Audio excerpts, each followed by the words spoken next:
Welcome back to whatever episode this is I think this is 5. of, I was looking at what you had managed to upload so far. it's kind of behind. funny.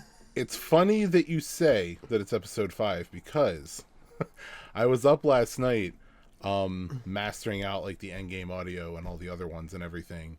And I was listening to them, and as I listened to them, I realized that at the beginning of nearly every episode, except for Endgame, I kept saying, this is like episode 5. So episodes like 4, 5, and 6 are all referred to as episode 5. So for all I know, this one might be episode You should 9. title every single one of them episode 5. You got to keep it canon with what you actually say in the pod. Oh man, it's been like what, like a week and a half since we recorded, about a week, something give or like take. that. Yeah. Well, last thing we talked about was Endgame, which I'll be uploading tonight probably. How is it? What's that left? It's Endgame. Before that was We have the ones that I have right now that are mastered are I uploaded them all of them to Google Drive because there's a story behind all this. It's both sad and funny. good. We A have comic tragedy. We have the next episode in terms of like, I guess, canon, like what we discussed, is going to be the host. Right. Then it's going to be Punisher, then Deep Star 6, and then Endgame, and then this one. Wow, I didn't realize we were so far behind. What's the story behind that? So, my computer keeps dying. I'm not giving you any ideas right now, computer. Don't fucking crap out on me in the middle of recording this. So what's happening is I'm editing the audio through Audacity, perfectly fine, and Explorer just crashes. It loses the audio, so I have to go back, put it in, do it, and I'm having to do this like 5 or 6 times before it actually saves. And the problem is that the drive I have on this computer that I put Windows on was just a 128 gig solid state drive that I did not manage very well. This was back when we were playing games and everything, so I was putting our most heavily played games on there along with Windows. And then with Windows becoming the ever evolving beast that it is in terms of like eating hard drive space, I'm literally getting to the point where editing audio is using so much of this hard drive that it's causing it to crash Windows. So, I mean, why don't you just install yeah. to HDD? Well, I have like a secondary drive that I've migrated a lot of the stuff over to, but even that's getting full. Huh. So, for those that don't know, Zach and I used to run another channel, which we may go back to someday. Who knows? And there was a lot of stuff that I kept on the secondary drive pertaining to that channel, which was FuryBox. And I need to buy a portable drive so I can move all the Retrotainment files and the FuryBox files onto something a little more secure before I nuke this thing, because I am in the process of building my next computer, which actually ties into something we're going to talk about later involving the PlayStation 5. Ooh, God, I need to build a new computer. This one's at least 6 years old. Been upgraded once. I am super, super fucking excited for this computer build. Like, originally the money that is going toward this computer was going to go toward a new DSLR, like a new camera for me. There is, I could get into camera technology, but it would bore you, and whoever listens to this will probably fall asleep. The short of it is that it's a $1,600 camera. Oh. And yeah. Sounds necessary. It's this yeah, now it used to be 2000. This was a camera that was meant to not only work that's for half the cost of my car, I'll have you know. You're not a tech junkie. I could explain to you why it's worth that money, but you wouldn't agree with me. I would not. The short of it I'm not a is photography kid. Sorry. The short of it is that I was going to use this for vlogging on the channel. This was also meant to be the camera that would capture, moments with Junin, his brothers, when Mari and I have a kid, con events, all that stuff. But anyway, this was months and months ago. I was trying to squirrel money away toward this, and Mari saw what was happening with the computer. This was when I was first starting to get the groundwork down for Retrotainment, and I had talked to you about recording again, and I had mentioned that I had also wanted to start, trying to put together the pieces for a computer, because anyone that has ever built a computer and isn't rich knows that the best way to do it is to just piece by piece, just get a piece at a time, put it together. Man, I always liked And just saving all of it up at once, which is harder. Grant you, it's harder, but I always wanted to buy it all at once. I hated piecemealing things out.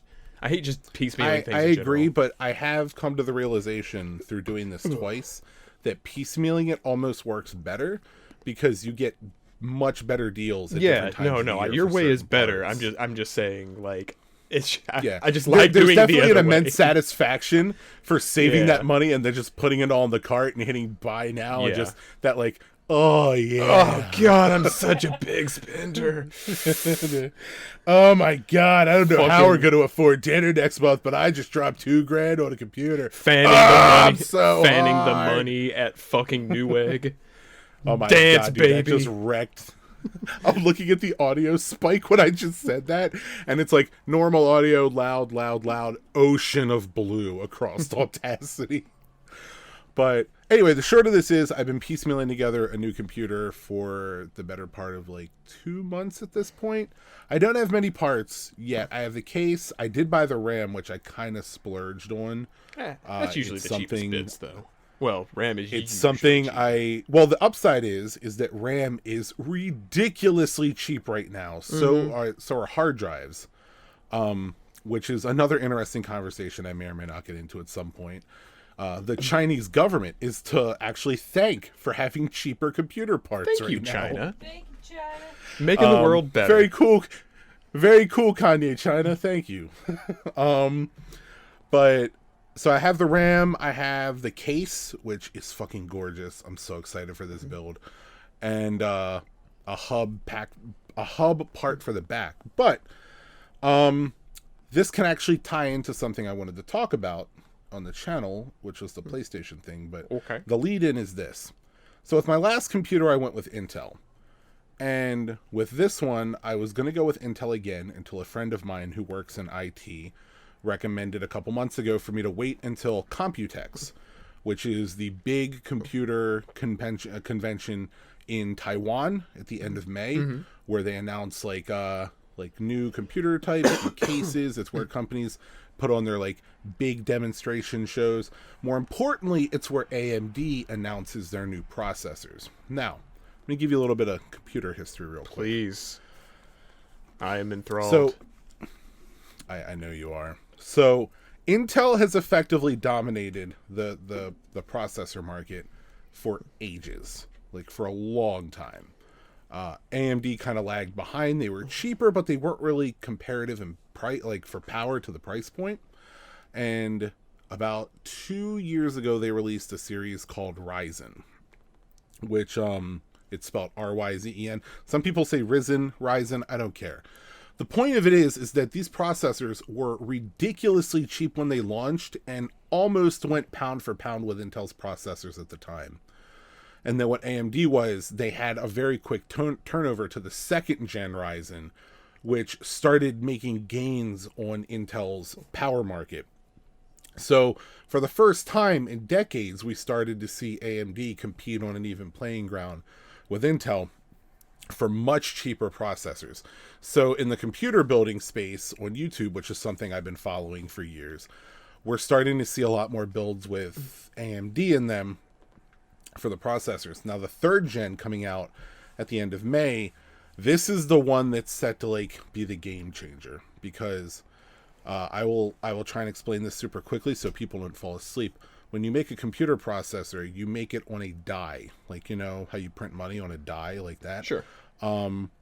So the chips on a processor are very small. They're in the scale of nanometers.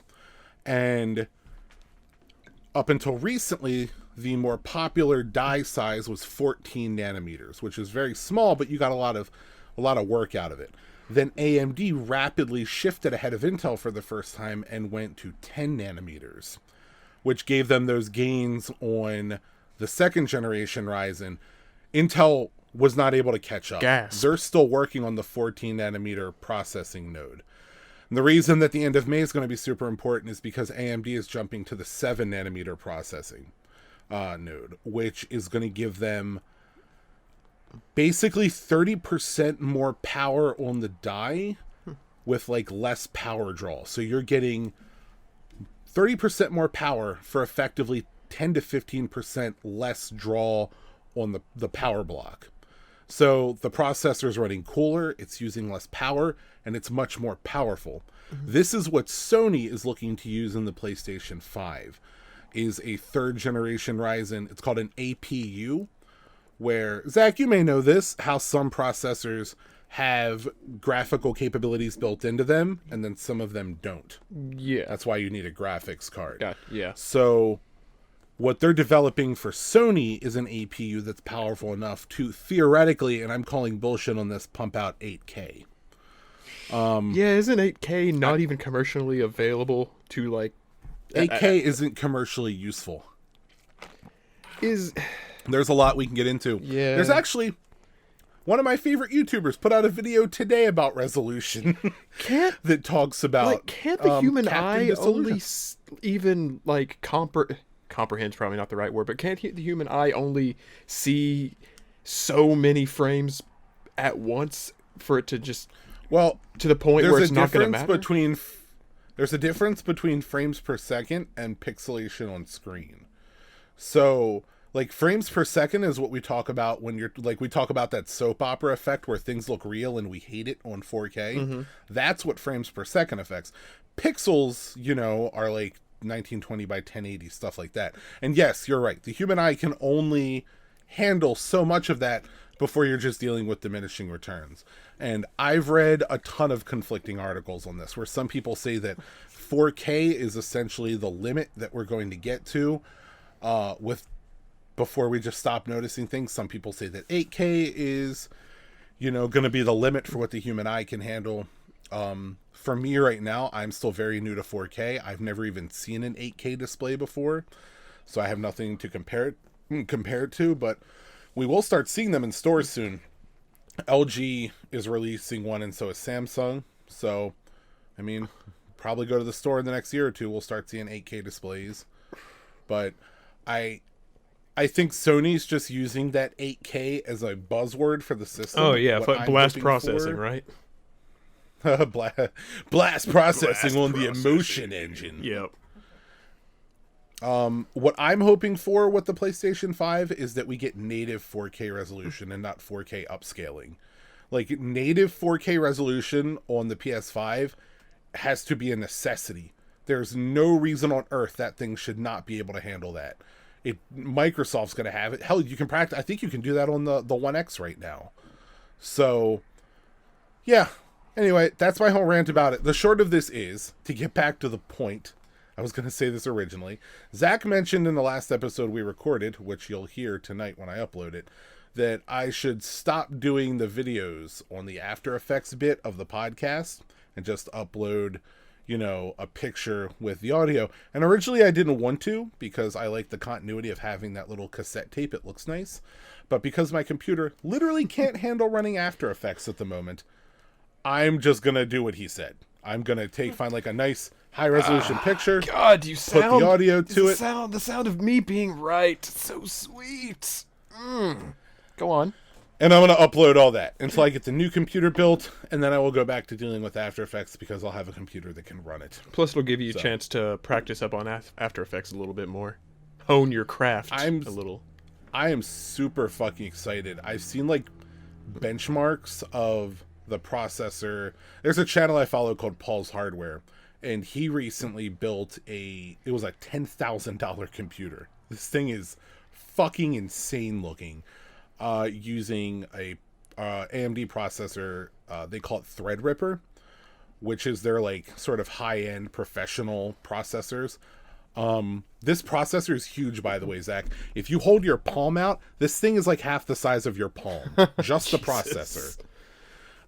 So he built a system out of this and did a sample render on AMD comparing his old system to the new one. And he rendered out a 4K video, 20 minutes long, in 5.5 minutes. Damn. Even I know that's impressive. You understand that because you use Premiere. Like, that's fucking... We never uploaded it 4K. We only did 1920 by 1080.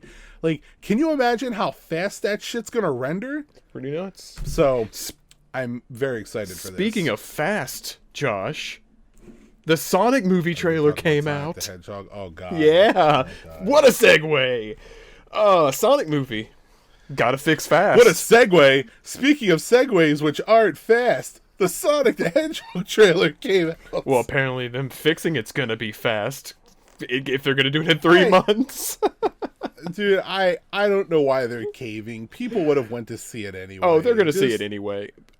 I almost want the hellscape that we were shown instead of whatever they're gonna fix it. The only thing better is if they fix I really it, it looks hope we worse. get a director's cut of this with the original Sonic in it. Dude, I don't think Because I'm gonna go see it. Jim Carrey looks great in it. It looks the worst kind of good. the movie comes out in Like- like 3 or 4 months. They're like, how much are they realistically gonna fix? Like, I don't can know, man. they? That's a lot of fucking work for visual effects artists. Time Like, for I crunch. Can't even fathom. Like, Yeah. I love it. These same people that are bitching about Epic putting their development team through crunch work for like new seasons of Fortnite. Nope. Make these visual effects artists go through and redo a whole fucking movie in 3 months. it's oh man, it's gonna be a shit show. But you know what wasn't a shit show? Detective Pikachu. Man, you just keep bouncing around. Look, with things, man, don't you? Sonic movie trailer's been out for a while. It's old news. It's time for but fucking Pikachu just came out this week. And that's I am very glad you saw Detective Pikachu. We saw it also. I have very mixed feelings on this movie. oh god, you're such a buzzkill. I love Can't you the first just third of the experience the magic? I did. Let me shut the fuck up, Perkins. Listen.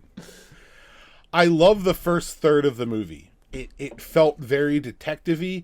It was very cool seeing the Pokemon on screen. Like, the little kid in me, that is the movie I wanted as a kid, was to see something like that. And it was all well and good up until he met the investigator girl or whatever. Oh, she was awful. And No, she was bad. Yeah. She and they went to the facility. Once they went to the facility, the whole movie went off the rails for me.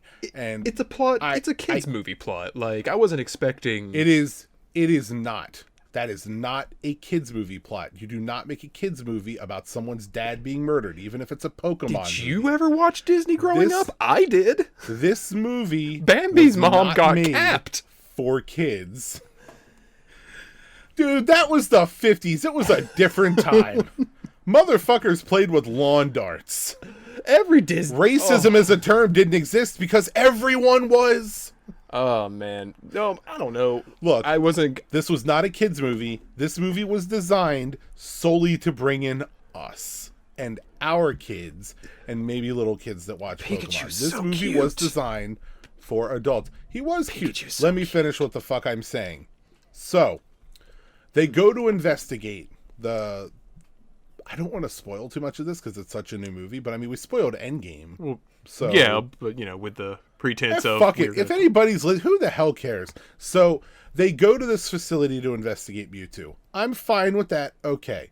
They're going through the facility. They have this like holographic technology to like make it so they have a way to tell the story that makes sense. Like, I mean, the that's story's the only not reason great. that technology exists. You're there to see Pokemon, though. You're not there for the story. Yeah. Come on. So like they do this holographic stuff that explain like Mewtwo, blah blah blah, story, all this shit, whatever. That's not the point that matters. So they get attacked by Greninjas, which was cool. I love seeing Greninja and Torterra and everything. The part that like I could not get over and I could not suspend disbelief for this was the Torterra garden part. Oh, the fucking giant mountain-sized Okay, Torterra. let's talk about this real quick. All right, I'm gonna explain why this is the exact point where I like what the fuck. So, in this movie, they find this facility that housed Mewtwo, and in this facility, you find out that they were also doing other experiments on Pokemon. One of which was experimenting on Greninja, I think, to make them stronger. It was like strength enhancement, right? For Yeah, the Greninjas. something like that. And then there were Torterra in a garden, and it was growth enhancement. So the Greninja were all like evil looking and like attacking, and it was implied that they were more powerful. The Torterra looked normal. So when the Greninja are attacking them, they escape through the Torterra garden out behind the facility. They're running through this forest. Psyduck fucking goes insane and uses Psychic or whatever the hell Psyduck uses, and his head explodes. And the ground starts shaking, and they think it's like an earthquake, and like they're sliding on the ground, and The first scene that really took me out of this was when the main character, his name is Tim, right? Yeah, I just saw Tim. this and I'm forgetting it. Yeah.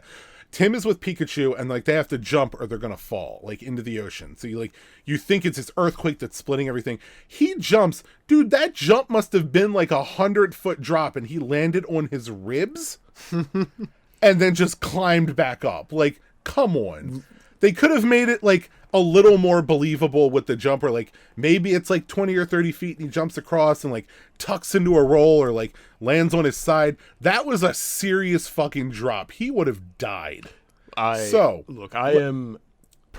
movies, I am with you. With this movie, I am perfectly willing to suspend the disbelief because that's kind of what I was going in for. You can suspend your disbelief for that, but I refuse to believe you're going to suspend your disbelief for what I'm going to say next. So, they get up. It's Tim and Pikachu and Lucy, I think was her name, and Psyduck, escaping from this earthquake. And eventually they realize that it's not an earthquake, that they were on top of these Torterra that are the size of like small fucking countries, like huge fucking Torterra. And there's a scene of like all of them rising up out of the ocean, and they look at each other and like, what the fuck, just whatever. And they go back to quote sleep, and like the land goes back to normal. First of all, how would that not have wrecked Rhyme City? Like literal continental shift because would not Rhyme City is over city. here, and the facility is over here, Josh. So Tim looks to Lucy after trying to get help for Pikachu, who was injured, and says something that has become my de facto like quote for this movie, because what happens next makes no sense to me. Looks at her and says, "I'll meet you at the car." That part was annoying. Honestly, she was the worst part of the movie for me. But yeah, that part was so stupid. I will meet you at the car. After 3 continental-sized Torterra have effectively just upended the land, somehow Lucy and Psyduck find their way back to their tiny Japanese K-car next to a facility that was in perfect fucking condition when they go back to it, and nothing was wrong with it!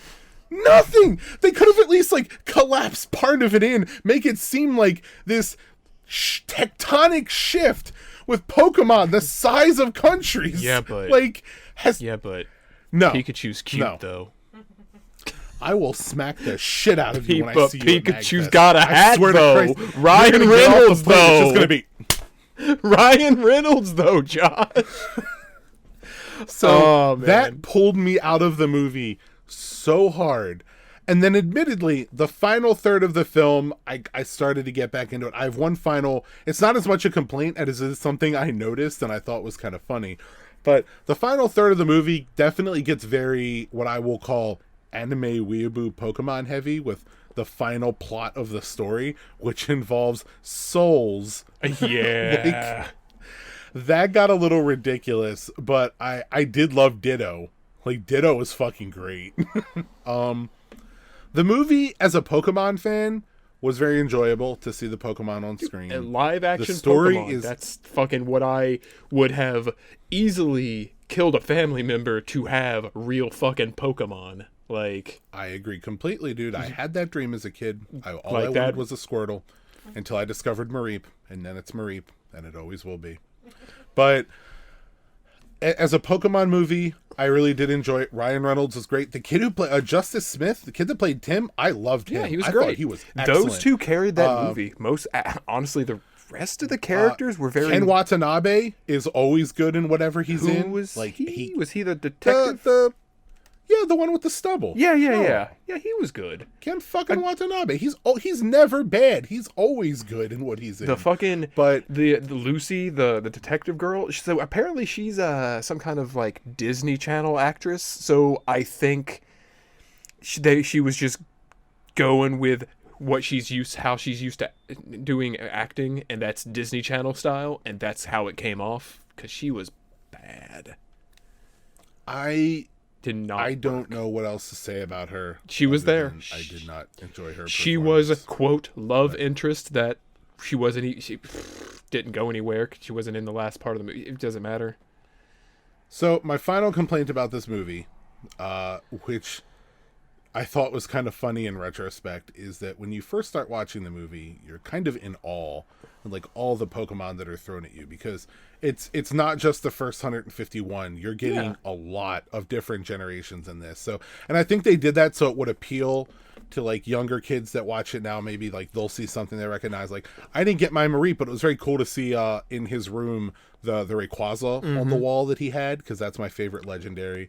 So that was really cool. But I will say that by like the third of like near the end of the film, you can tell they ran out of CGI money, because you really did see the same Pokemon throughout that movie after the halfway point. Yeah, you see those Like, speaker there was- guys a whole lot. I can't remember their names. Loudred? I Yeah, think that's her you name. see them Loudred, a lot. whatever. Like not just in the club, Yeah, but like- in the in like the end with like the There's a lot of recycling with the Pokemon, Sure, which is fine. but, like, I'm not there was a good complaining about variety that. in Like, there, I'm and this movie definitely did well enough that we'll see another one. and the CG is really fucking good. Like Pikachu. So interesting fact, and I pointed looks this out so to good. Mari, Pikachu's so cute, Josh. that scene in the train with Lickitung in the very beginning where Lickitung licks Tim, that was a real effect. That was not CGI. Neat. Yeah, that is the only scene in the movie that the Pokemon Company was uncomfortable with, and they almost cut from the film. Yeah, they apparently they weren't like super stoked about Lickitung in that movie. I mean that look, Lickitung's a weird fucking Pokemon. I mean, he is. That's about as accurate as you can get to it. Man, I had a good time. Like it wasn't. I enjoyed the narratively, movie. It's not going to It's knock just the socks off. It was never going to. But I enjoyed the movie. I had serious issues with parts of the story, and I get that it's a Pokemon movie and you have to suspend some disbelief. I have already suspended enough disbelief with the fact that it's a fucking Pokemon movie. That's fine. But when there are parts of a narrative in Pokemon that I don't agree with, then that could do a little bit of revision. Honestly, they didn't even need the whole fucking Torterra Forest thing. The only reason they did it was so they'd have a convenient segue into Bulbasaur's dancing through the forest, which was adorable. So, yeah, Pokemon Pikachu Detective, I would put it maybe at a 6. I had it at like a 5 when I left, but like the more I dwell on it, I would say it's about 6 for me. I think I had a bit more fun than you. I think I'm probably going to go like 8ish. About an 8. Like I really had a good time. I didn't have to like use my brain too hard. I would just sit back and I did love the end credits with the game. That was very cool. that was really cool. Haunter's teeth, or They not did Haunter, something Gengar. like that, Gengar looked. Gengar did not Gengar was fucking weird. Yeah, those I those did big not all like human it. square teeth, like didn't quite like that. But that's really the only Pokemon I actually had any like visual issue with was the Gengar. Everyone else looked great. I was even fine with Mr. Mime because he looked like Mr. Mime. Did I have any issues with any of the Pokemon? Mari, did you? Any issues with how the Pokemon looked? Any specific ones? I mean, No, they I all... think Gengar is the closest I got to. Yeah, Gengar is the only one that like really weirded me out. And I get that it's Gengar, so maybe that's what they were going for. Yeah. But I liked Charizard. yeah, Charizard looked pretty realistic. Like he had like the scaling like a lizard. That was pretty good. Gyarados looked really good. It's interesting that the only ones we're talking about are the ones from that one fight scene. I don't really know all the new Pokemon enough, so Yeah, they were it's believable. yeah. I guess that's really it. Yep. So yeah, Pikachu, Cool. pretty fun. Yeah, it's a fun movie. Have you? We haven't seen anything else. We'll probably see John Wick Friday. or Yeah, this weekend. we'll see it so. hopefully soon. I don't know if we'll be able to see it this weekend or not because we're supposed to be going away for the weekend, going to a Renaissance fair, the first one I've ever been to. So. A lover's quarrel in the woods, you say? I love Renaissance festivals. Yeah, I've never been. I've Mine always is wanted. usually the Maryland one starts at the end of August and runs until like the end of October, something around there. So we'll probably go in September when it cools down. I love it. I always do the same thing, and I walk the same fucking path in the woods. We go through. June and I will do our archery. I'll get like sometimes I'll get angry meat on tap. Sometimes I won't. We'll get a Scotch egg. We do our pictures where we dress up as random things. I think last year, Mari and I were both queens. I was king, you were king. You were king and I was queen. Excuse me. This year I wanted to make it so we were all queens. Hold the fuck up. What the Dude fuck was is a not in Scotch on that egg? one. He did not like it. Scotch egg? You've never had a Scotch egg I've never before? heard of a Scotch egg. My dear sweet friend, this is where you take an egg. It's like you take a hard-boiled egg. Ugh. You wrap it in sausage. Uh, And then you bread it. And then you fry it. I am good with all of that but the egg part. You don't like I eggs? don't. I like omelet. I like omelet style eggs or like scrambled eggs. Like that. That's like the only time I like eggs. Can't eat them any other way. Scotch eggs are great because it reheats it so you get like that golden yolk in the middle. Ugh. And, like the egg, that's so fucking good. God, Oh, gonna Scotch eggs are great. They usually have fried pickles too. I love hard fried pass pickles. on both of those. I hate pickles. Love pickles. What the fuck is wrong with you? Ugh. Jesus Christ, man. What else is there? Have you? There's a ton of shit. They've got like steak on a stick, chicken on a stick. It's a Renaissance festival. Yeah, I'm Yeah. looking forward to it. It's probably gonna be hot as balls because it's the South, and it's gonna probably be like, if we're lucky, The 70. temperature will rise again. God. Have you been playing anything? Days gone on and off when I can. How I've is been that? Because really busy. I've progressively heard worse and worse things. Excuse me. About that game. I morbidly the more want I to play play it, it- but The more I play it, the more I'm enjoying the gameplay dynamics of it, and the story is slowly progressing. I haven't been able to play it as much as I want. I actually have it loaded right now, so as soon as we're done, I'm going to try and put a little more time on it, because I'm interested to see where the story gets to. I think my biggest problem with the game is main that character. Deacon... I was waiting for it. Deacon just won't shut the fuck up. And I talked about this in the chat. I understand wanting to have natural dialogue in a game where you're not just hearing a character talk when you're pressing a button and forcing exposition with someone else. You want there to be moments where the character is like thinking out loud or, you know, saying something so that you can get a better idea of what this character's like Grand Theft Auto or whatever. That's fine. But Deacon just yells all the time. It makes no fucking sense whatsoever. Like, you'll be driving through the woods, and when you're on the motorcycle, there's occasionally it's like a radio program that comes on. It's more like a radio broadcast by one of the first guys you run into. His name is Copeland, and he's very much so a don't take my guns, I don't believe in the government, this whole plague happened because America's going down the drain, my granddaddy taught me how to do this, and this, Merca, fuck yeah. Like, Gotcha. Copeland is that kind of person, and his radio broadcasts talk about this shit regularly, and Deacon does not like Copeland. He just basically uses him to get, you know, material, shit like that. So like, you're doing the missions and you're getting dialogue between them, but when you're on the bike and you're hearing these radio shows, Deacon will just yell for like no reason.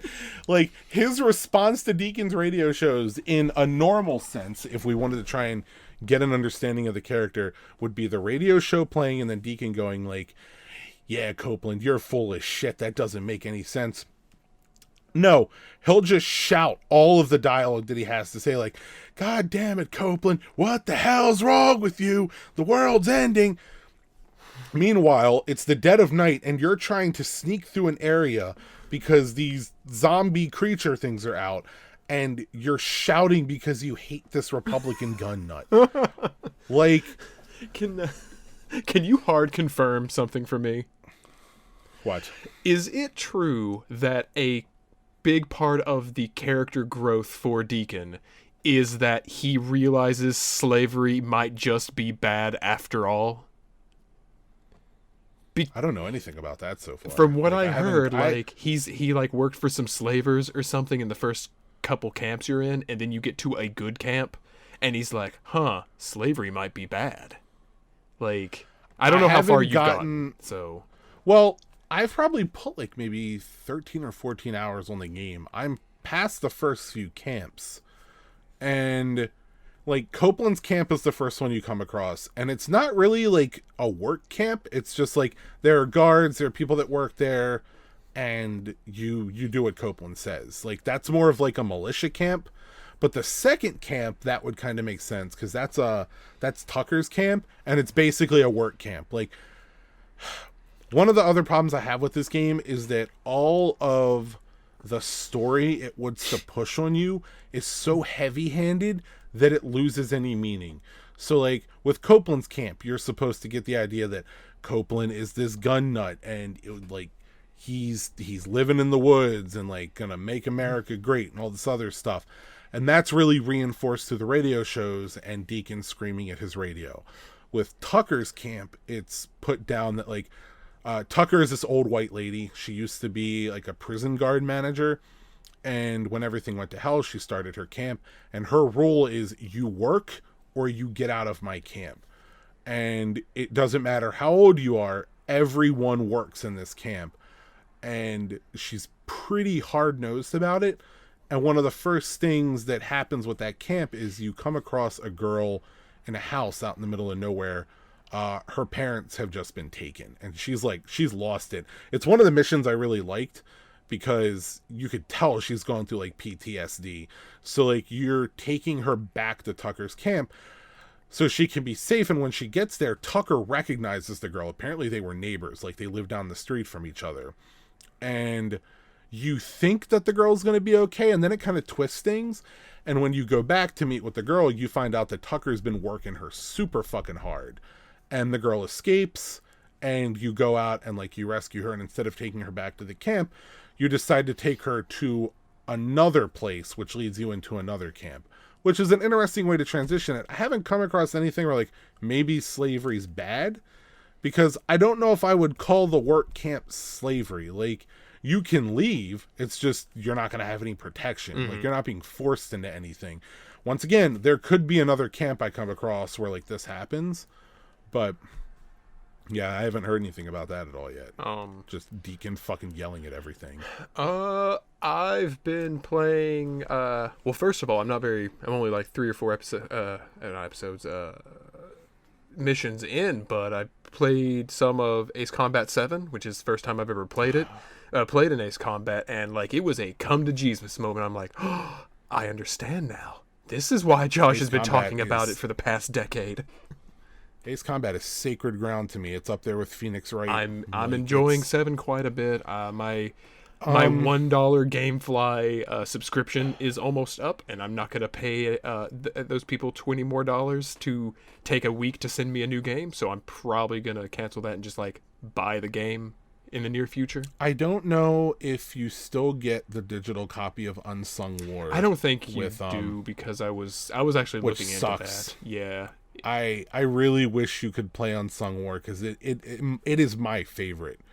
Like, Unsung War is it's so fucking good. God damn it, I love that game. I still have the PS2 flight controller here somewhere for that game. It's super fucking good. Game is super pretty.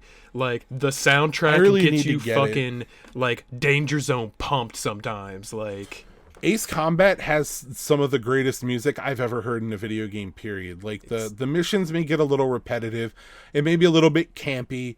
The voice acting is terrible. There's no way around it. Ace Combat has always had really bad voice acting, but it kind of plays with how the game is campy sometimes. Yeah. But if there's one thing that game has always done right, it's epic boss fights against technology that shouldn't exist, and music that just makes you want to beat things to death with a hammer on a plane. Yeah, it's I really need to play Ace Combat. I completely forgot about it. I hope it'll go on sale soon. Oh, sure it will. I'm sure that game's already down to like 50 or 40.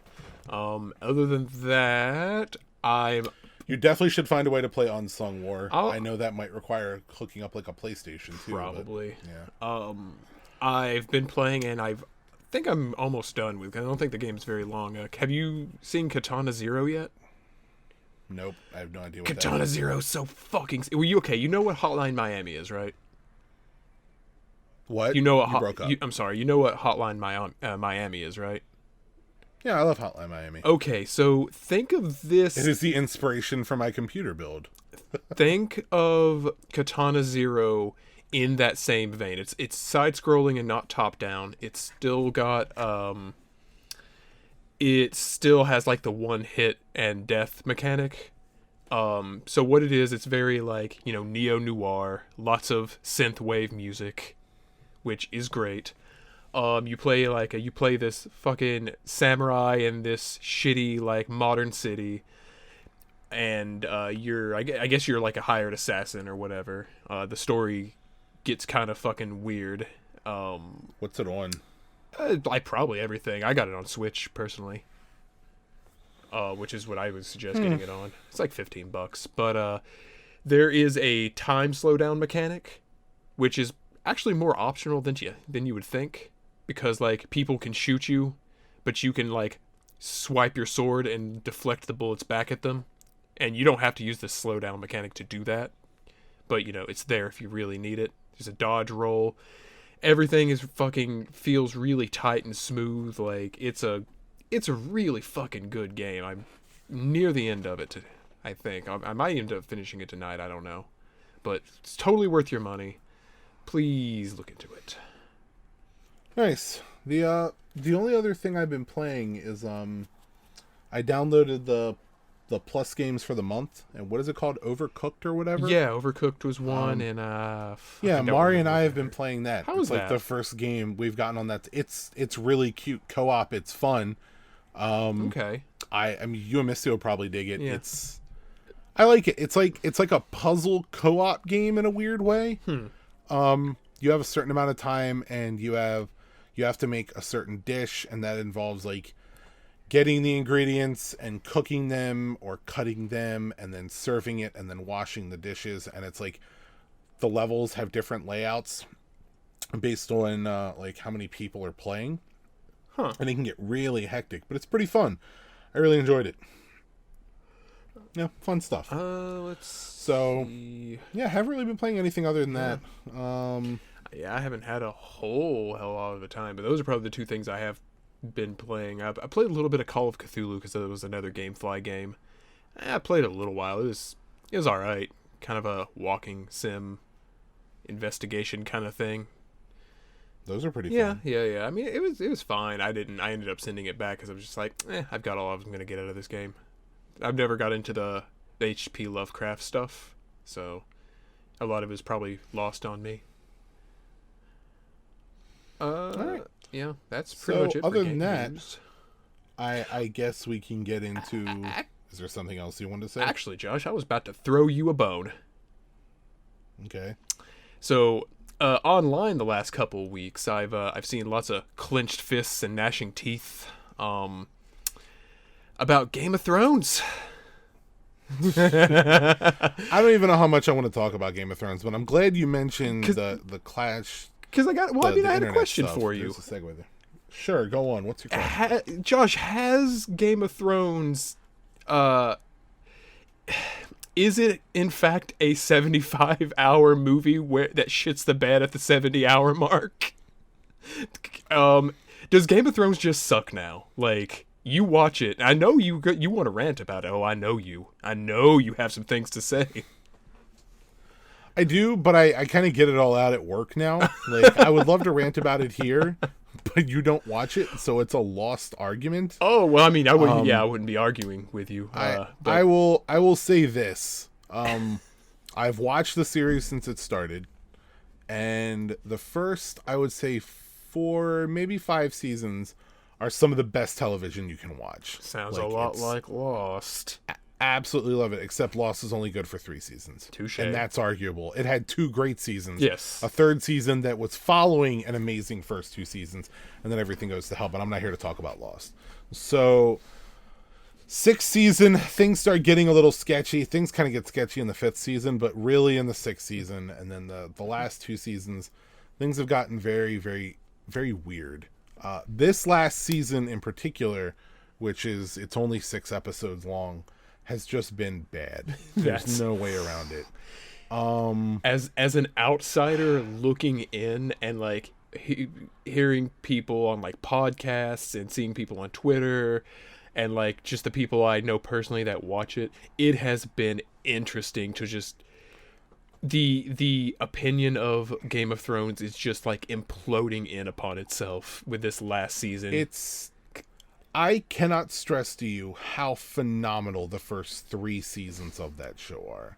They are almost perfection. Like, it's so good. It's so tight. The scripting is so well done. The acting is on point. The 4th season, it loosens up a little bit because that's when you really start seeing them like split away from the books, but it's still really good and really appealing. And it's just, these past 2 seasons in particular have taken them so long to get done. Like, the 7th season, the season before this one here was split, so it's hard to call it the 7th and the 8th, but it doesn't really matter. Like, the season before this one had a lot of continuity issues. There was a lot of like there was a lot of script writing that purposefully put people in places just to set up storylines, which is the way a lot of TV shows work, but it's not the way Game of Thrones works. I have heard, I think it was like Red Letter Media, because I've actually been watching them a little bit here and there since you and like everybody else is suggesting it. They call a lot of Game of Thrones some video games ass shit.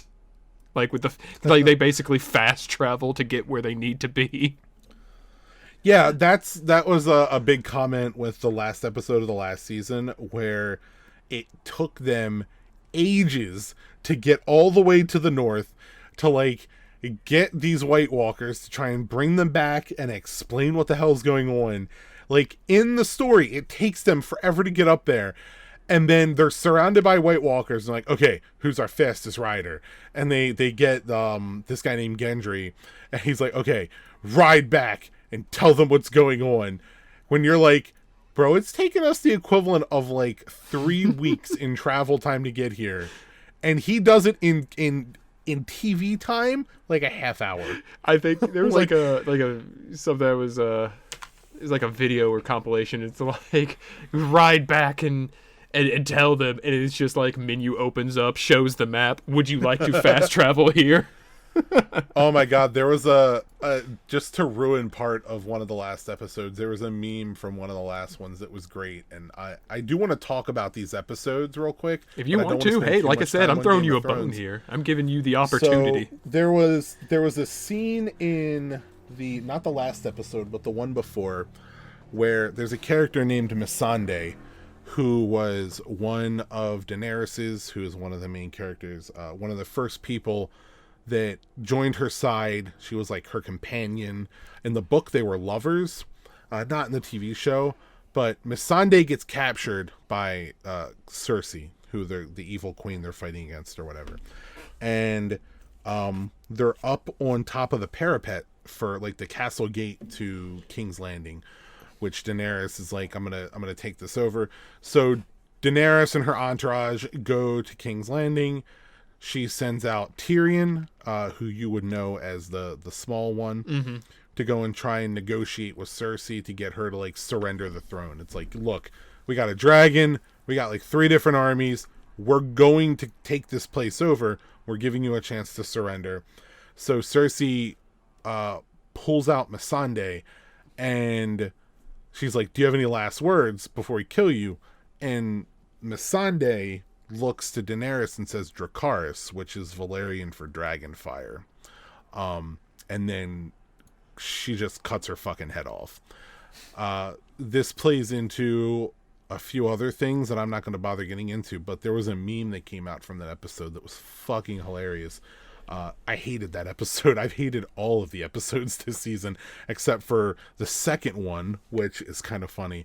But there's a meme where it's Missandei next to Cersei. It's like, do you have any last words? And it's just a thing from Skyrim. It's like, you cannot fast travel while foes are nearby. Is it true that they were just they've just kind of forgot things about like the people making the show? They've just kind of forgot what these characters can do or how they're supposed to. No. act The or problem with something? this last season is that, first of all, HBO offered them more season time. They were like, instead of doing a shortened season to end this, make it a full season, get everything written out, and they're called D&D. I think it's like David and Dan Weiss spinoff. They're the writers of the show. They came out and said, no, we can wrap it all up in this. And the last 2 episodes are an hour and a half long. So they're like, they're going to basically get like 7 to 8 episodes. That should be enough to do it. And anyone with any common sense has been able to see that no, it hasn't. They're just rushing through this because they're done with the series. I think they're tired of trying to write it all out. They were tired of waiting for George R.R. Martin to actually finish everything for them. So they gave it the TV ending. And this is the big problem. I will explain super quickly. So the final season has 6 episodes. The last 2 episodes are an hour and a half long. The first episode of this season is literally everyone gathering in one area. It is convenient television trope of gathering everyone in one area so we can get this story going. The second episode, which was really the only episode that I liked, was everyone kind of having their final moment together. I did hear about that. It was a very Game of Game of Thrones episode. He's like, you're not dead? Yeah. No, you're not dead? Yeah, cool. We're both alive. There's a great scene of mostly all of the characters I like around a fire, and they're like talking and drinking, and like they're kind of realizing that like there's a good chance we're gonna die tomorrow because like the White Walkers are invading, the Night King's invading.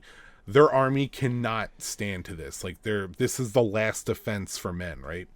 So the next episode after that is the battle for Winterfell, which is something that we've been leading up to for effectively the whole series. The Night King, it's his invasion. He's going to kill Bran Stark, who is the living memory of men, all this other shit. And what happens in that episode, there are so many fucking things in that episode, like, that just make no goddamn sense. Game of Thrones, even you, someone who has not watched this show, knows that this is a show that is known for just killing off characters. Oh, sure. In this episode, we have a battle between what is considered the ultimate evil in this world. This is a creature that has lived for thousands of years. Oh, you're talking about like the White King or whatever? Yeah. So I think I saw how he dies. We are dealing with the big bad in this universe, right? And he shows up with thousands and thousands of these creatures. And the first thing that they decide to do is to send their cavalry head first into these creatures. Anyone that knows anything about battle, you don't just send your cavalry straight into an advancing army. Like, literally, she has thousands of Dothraki on horse. They could have just waited. Let them come to them. Nope. They just charged right into them. So she already lost all those soldiers. Which, by the way, whenever soldiers die, they get resurrected as a white and just feed that army. They also decide, hey, let's send all the women and children and folk who can't fight into the crypts. You know, crypts full of dead people that are going to be revived by the Night King, who can revive the dead.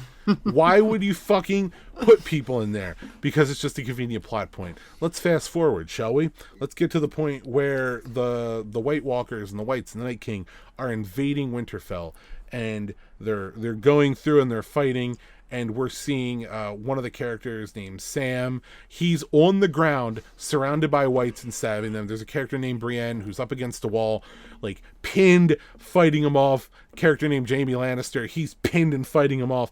Arya is fucking like ninja-ing her way around a library and like trying to fight him off and all this other bullshit. And then just like no one fucking dies. None of them.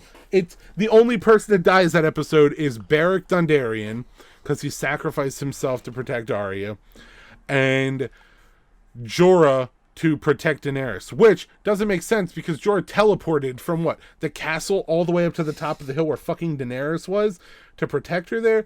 And then don't get me started on the bullshit that is Arya killing the Night King. The only reason that shit happened was because Arya is George R.R. Martin's wife's favorite character, and they wrote it in for that. Arya has never, in this show, shown any ability to fucking teleport 20 feet behind the deadliest creature in this fucking universe and then just stab him in the neck. surrounded by. Like, he's surrounded by an entourage of equally dead and powerful people. Just surrounded. And then to top this off, Theon Greyjoy, who has had a relatively good redemption arc in this series, is protecting Bran. And Bran looks to Theon and goes, "You're a good man." And Theon charges the Night King with a spear and dies immediately. And then not even a minute later, Arya kills him.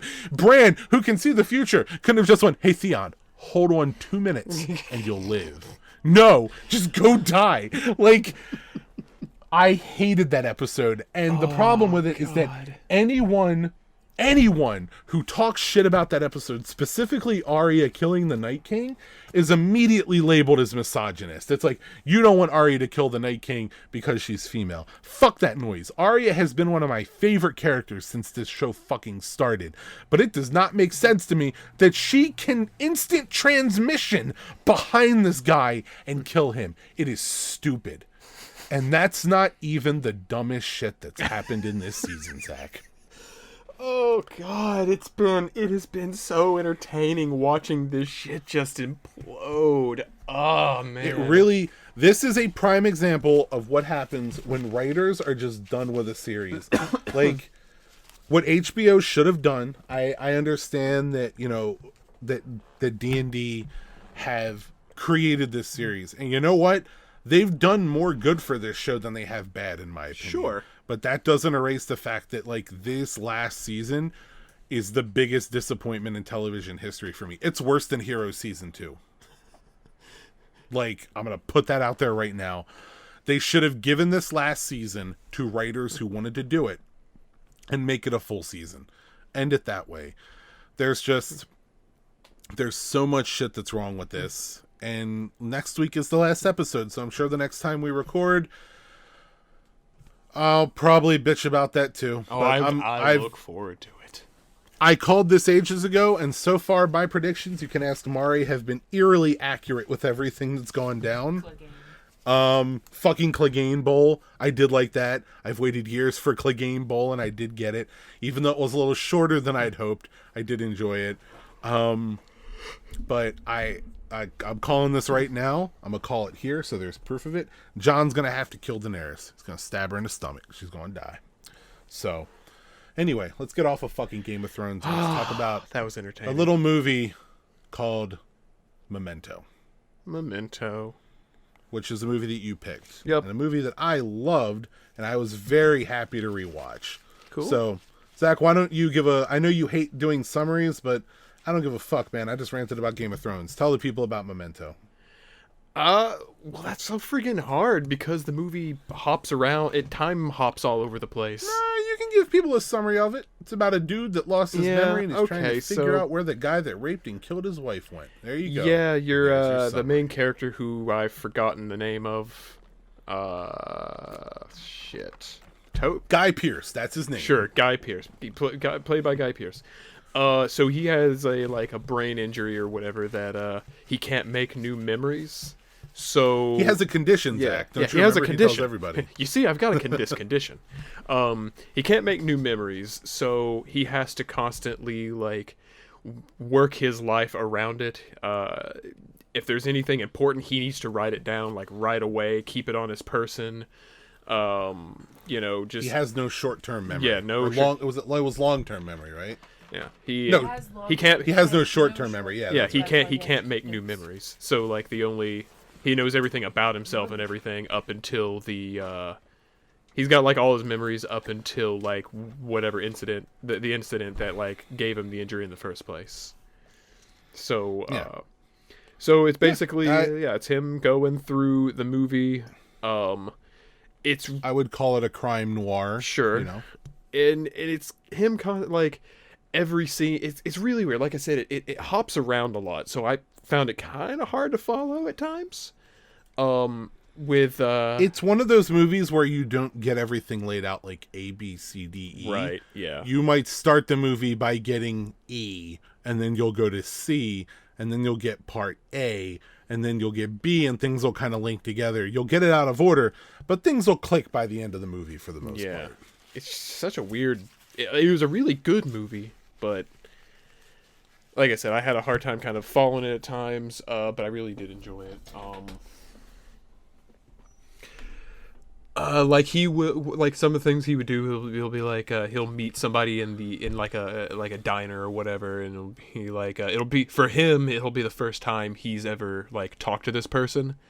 Like every time he talks to somebody, it's the first time, and he might have like a note or whatever that says, "Remember this person," but Don't believe his lies. or like, "Don't believe this person," or "This person wants to help you out," kind of like shit like that. But and then which leads like a lot of these other characters in the movie to like fuck with him or like lie to him, and I guess he doesn't have a very good bullshit detector for someone who investigates insurance, but whatever. But he has no short-term memory. Yeah. Well, I mean, So he's not able to like recall on that.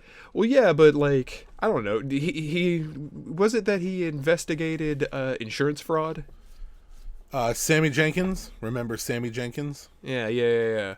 Like, wouldn't you have to be able to like kind of be able to have like a little bit of a bullshit detector? Like, I mean, even if you don't know the person, if they're lying, you should be able to kind of like key into that, like, oh, okay, I don't trust him because he's not being truthful with me, kind of thing. I think a lot of that plays on to his condition, where not really having that short-term memory and you working with the knowledge that you're not going to remember a lot of this stuff, you can't really trust your own intuitions sometimes. Yeah, that's true. You can only trust what you know, which is why he has the notes.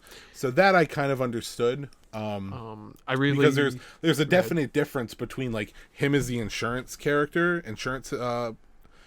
inspector or detective or whatever, and the character we see with the condition. So I understood that. As you're going through so you've got these scenes of him like out in the world doing his detective thing, interacting with these people to him for the first time over and over and everything, and but then you get these scenes that are in black and white with like him in a hotel. He's like, a lot of times he's talking he's basically playing narrator for the movie. For those scenes, and those are really cool. He's usually like talking on a hotel phone or whatever, and he's doing, he keeps getting like tattoos of all the like the hard evidence he has, because he like whoever the game manager, he also like raped and killed his wife, so he's trying to avenge her murder and get justice and everything. So he's got like fact 1, blah blah blah, like tattooed over on his arm. Fact 2, all this hard evidence that he's found like tattooed on him. He's got like was it John H was the person he's looking for, something like that. John G raped and murdered your wife, and he's got it like tattooed mirror wise on his chest. So every time he looks into the mirror, like that, it's a really really cool movie. A little hard for it's Christopher Nolan. I mean, like it's going to be a well put together story. Yeah. So that was did he do that one before Dark Knight? I don't know when Memento came out. Definitely. This was one of his first. 2000. Oh, almost a 20-year-old movie. Okay. Yeah, I don't know when that movie came out. Actually, now that I think about it, that's the first Nolan movie I've ever actually liked. I generally don't like Nolan movies. Dude, I love the Dark Knight movies. Yeah. I love Interstellar. Like, oh yeah, I did enjoy Interstellar. I will say I did enjoy Interstellar. Dunkirk was really good. Didn't see that one. He also did a movie. He did a movie called Pi, which is really good. That's kind of a hard film to watch. It's kind of like an art student film, but it's intense. It's really good. But anyway, Inception, which I hated. He's coming out with a time travel movie next. I'm super fucking excited for that. That's your fucking catnip right there. That's yours too. What are you talking about? Yeah, dude. I love this movie. I saw it years ago when I was in like high school. And I just never watched it again until you recommended it here, and it's one of Mari's favorite films. So it was nice to be able to go back and rewatch it again. I remembered parts here and there, but a lot of it just kind of like fell onto the wayside for other films that I love. So yeah, it's really good. It's a nice broken story character piece. Mm-hmm. The ending is a little is a little weird, but I guess good weird.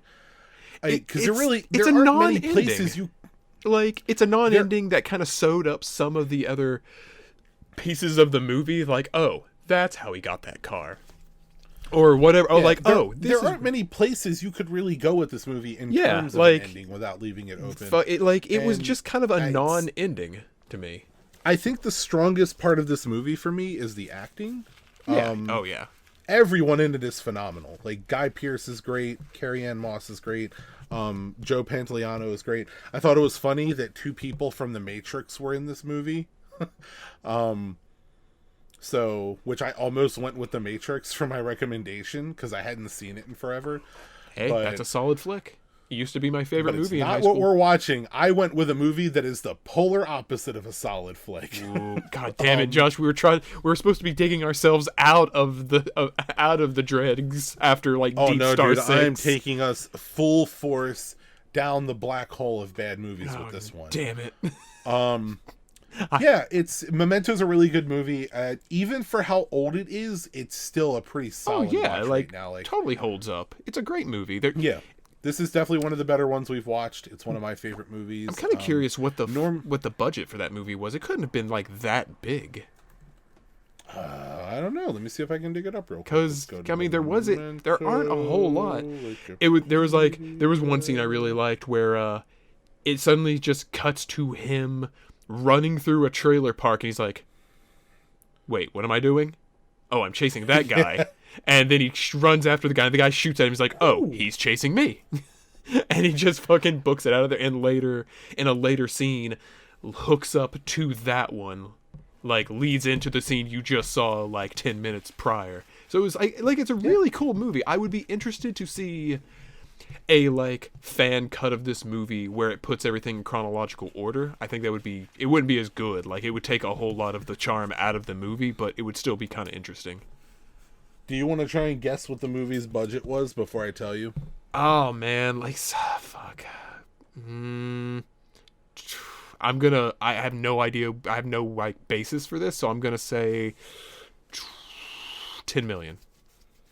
You are very close. Am I? It was $9 million. Huh. So that's pretty cheap, right? It made 40. So $9 million pretty good. Pretty cheap. I would assume. Most of that probably went toward paying the actors, yeah, and set rentals or stuff. But yeah, Memento is great. I hope we get to visit more Christopher Nolan films. I mean, I've seen most of his stuff, so I don't know how much we'll touch on other ones. But yeah, great movie. Normally we talk about the story a little bit more with this, but it's really hard to talk about Memento with the way that it's designed. Mm-hmm. But it's definitely worth a watch. I think that out of all the films we've watched, I'd probably recommend this one over the other ones. Yeah, it's definitely one of our more quality films. And then apparently you're putting us... God, here we fucking go. All right, give it to me. So, originally, I was gonna go with The Matrix, and I was like, nah, let's not go mainstream yet. Let's not go that route. Even though that would have opened up Keanu Reeves to you, which would have been great. And then I would have just said John Wick 3. Then I almost went with Lockout. Do you remember that movie? We watched it years ago. Describe it to me. Unfortunately, Guy Pearce is the star, and I didn't want to use the same actor you had picked for Memento. We're hopscotching. But Lockout was about criminal sent into space to save the president's daughter from a space station. It's basically Escape from New York on a space station. We watched this years ago on Netflix. I do not remember that movie. Yeah, it was pretty good. I remember enjoying the movie. I was really tempted to go with it because it would be a good one to talk about. But instead, I went with a movie that neither of us have seen. Oh, God. I went with a movie that has received universally negative praise. God damn it. And I went with a movie that I think we have access to on streaming services. But Zach, our next movie is, drumroll, The Bye-Bye Man. Oh, man. God, The Bye-Bye Man. God. Starring Carrie Ann Moss. Fucking, what, 2016, right? Yeah, that's a relative. I think this is the newest film we've watched. I think so, too. Well, I mean, not unless you want to count Spider-Verse, which was like the maiden voyage. That doesn't count because that's a movie we saw in theaters. So Oh, the Bye Bye Man, on top of having a stupid fucking name that they could have workshopped just a little bit better. Zach, you know what you should do after this? You should go watch the Red Letter Media video for Bye Bye Man. Oh, God. I saw the trailer for this, and I'm like, this looks bad. I'm the Bye Bye Man. Like, oh. Yeah, the Bye Bye Man. Yeah, it's going to be fucking great, terrible. God, I'm But- so sad and unhappy. On that note, we're going to end this one here, try and keep it at a respectable time, unlike the Endgame one that almost ran for 2 fucking hours. So, Zach, we will see everyone in the next episode where I'm sure we will discuss more about video games. We'll hopefully talk about John Wick 3. We're probably going to see that Thursday. Depends. If not, we'll see it sometime this weekend. And, of course, we will talk about Bye Bye the Man. Bye Bye Man. But much like Bye Bye Man, we've got to say Bye Bye Man. Bye Bye Man. See you guys in the next one. Later.